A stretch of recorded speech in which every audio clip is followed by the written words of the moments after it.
Hello folks, this is the WC here with another video, and this time we're going to be talking about the Philadelphia 76ers and how they lost in 7 games to the Boston Celtics. In this video, what you can expect is I'm going to be talking about the roster, their performances, how they held up. I'm going to be looking at the coaching, and ultimately we're going to give predictions and a little bit of an outlook into the next season for the Philadelphia 76ers. Okay, now look, Joel Embiid, let's start with Embiid, okay?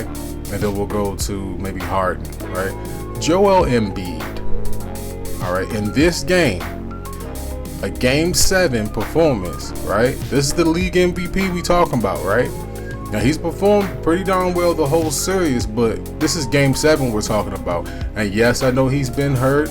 Yes, he's had struggles with injuries, and he still was the league MVP. He sat out some games in which he probably shouldn't have sat out, but it is what it is. He was the league MVP. This is what Joel Embiid did in Game 7 against the Boston Celtics. He had 38 minutes. He had 8 rebounds and 15 points. All right, that's a Game 7 performance from the league MVP. All right, his comments after the game, I wish I could play audio on here. All right, but his comments after the game was not that of someone who won the league MVP. He deflected. He said it takes 5 guys and all this other stuff. Imagine Jordan coming out after a playoff loss, right, and putting the blame on anybody else but him. Now, I'm not saying that Joel Embiid is Jordan, all right? Joel Embiid is not even Olajuwon. He's not Ewing. He's not any of those guys, man. He's just not. And you'd be like, all right, respectfully, some of those guys didn't win MVP. He's not even Alonzo Mourning, all right?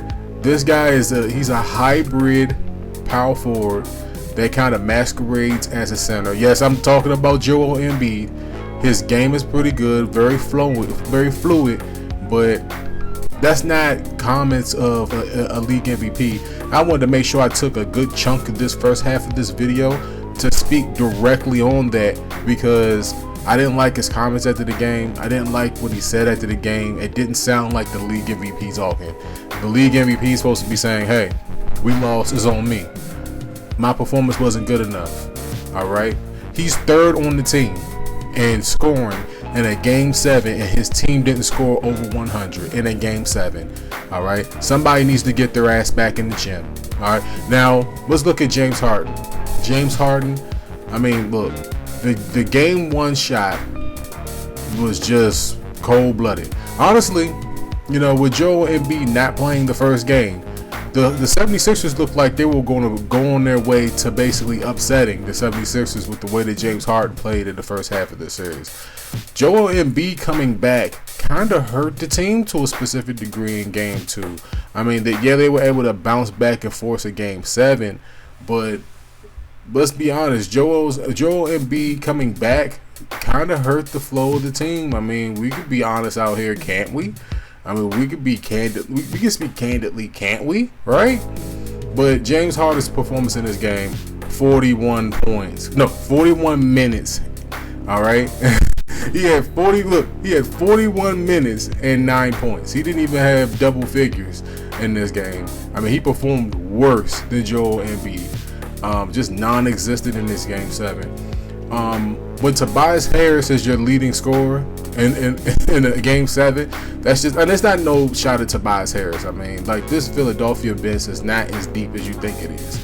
And the rest of their starters are not as great as you would think that they are. And that's not taking shots at them, but maybe Joel is right, man. Maybe he's just not surrounded around cold-blooded killers, guys that can make shots.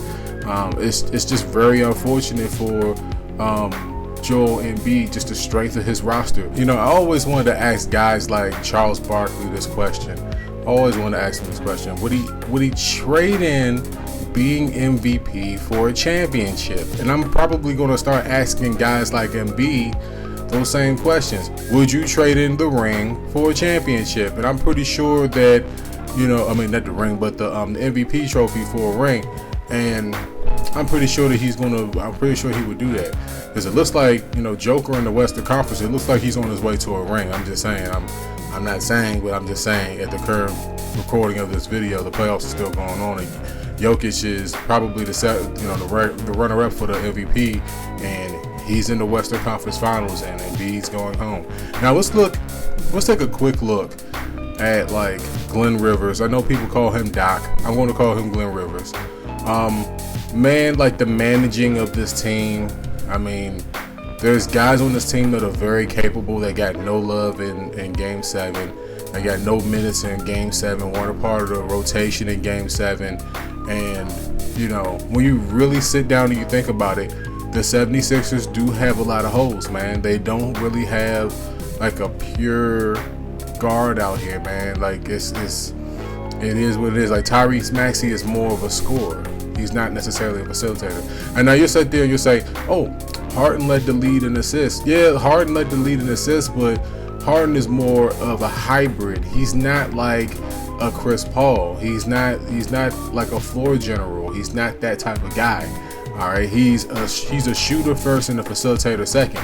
So, you know, that MVP trophy that Embiid's got, he should probably break off a piece of that and give it to Harden, because if he doesn't have Harden there, you know, it doesn't happen. But Harden is not a floor general. He's never been a floor general, man. You can tell in the way that he plays, and you're asking this guy to be some type of a floor general, and he's just not. So, you know, just looking at the way that Glenn Rivers just kind of handled all this, the random injuries, the random sit-outs for these players, man, it was just really bad during the year.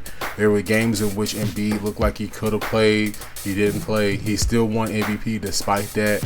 But just imagine going to see the 76ers, and the 76ers only come to your city once a year, and you want to see Joel Embiid play and Harden play, and then all of a sudden they're just not going to play. That's Glenn Rivers. That's Glenn Rivers' call. And I didn't necessarily not like that. I've never necessarily liked this coaching style. It's like in Game 7 is, you know, the rotation should be deeper than what it was. It wasn't. And all that points back to Glenn Rivers. And, you know, like it or not, like I don't think that he's going anywhere. He is a championship coach, but he might not be the right coach for Joel Embiid in the way that this roster is set up. I'm just going to be honest with you. I'm looking forward to maybe the draft is coming up. The draft lottery is coming up in a few days of the recording of this video. Looking at the holes that the 76ers has, man, like outside of like Tyrese Maxey, like looking at their bench, it's like, where is it? Where is it at? Like where is the scoring from the bench? And they just don't have it. They didn't have it in Game 7. They haven't had it the majority of the year. They've just kind of been flying by the majority of the year with their scoring, and they're going to have to address that in the offseason. You know, I don't know what they're going to do with Harden, if they're going to try to re-sign him. Embiid's not going anywhere. They have to build around Embiid, of course, and they need a pure guard. They really need a pure guard. Tyrese Maxey is not necessarily a pure guard either. He's a score first guard. Same thing with Harden. So you got a score first guard, two score first guards, and like I know people are going to come in and say Harden led the league in assists. I understand that, but he was playing a role that's not natural. Like what you saw in Game 1 from Harden, that's the real James Harden. That was the real James Harden standing up. All right, make no mistake about it. That's what James Harden does. What he did in Game 1 against the Celtics, that's who he was. He was playing the understudy to Embiid the entire year. That's what he was doing. And Embiid won the MVP because of the fact that Harden took a step back and said, hey, I'm not the star of the team. But when Harden needed to be the star of the team, when Embiid wasn't in there, you saw what you saw in Game 1. And I hate to say it, like I'll keep saying it again. When Embiid came back after Game 1, it was just Dunsville, man. Like, you know, the flow of the team just was changed, and the momentum of the team, the momentum just got switched up, and they just never recovered. So let me know how you guys feel down below. looking at the 76ers and all the stuff that they need to do going into the offseason, I don't think that they're going to get rid of Glenn Rivers, but this roster needs to be bolstered. This bench needs to be rostered. They need to probably replace PJ Tucker, because even though PJ Tucker is serviceable, he's not like a low post threat that, you know, that the Sixers can pivot to when Embiid gets doubled. He's not that guy. So let me know how you guys feel, and this is why the 76ers lost.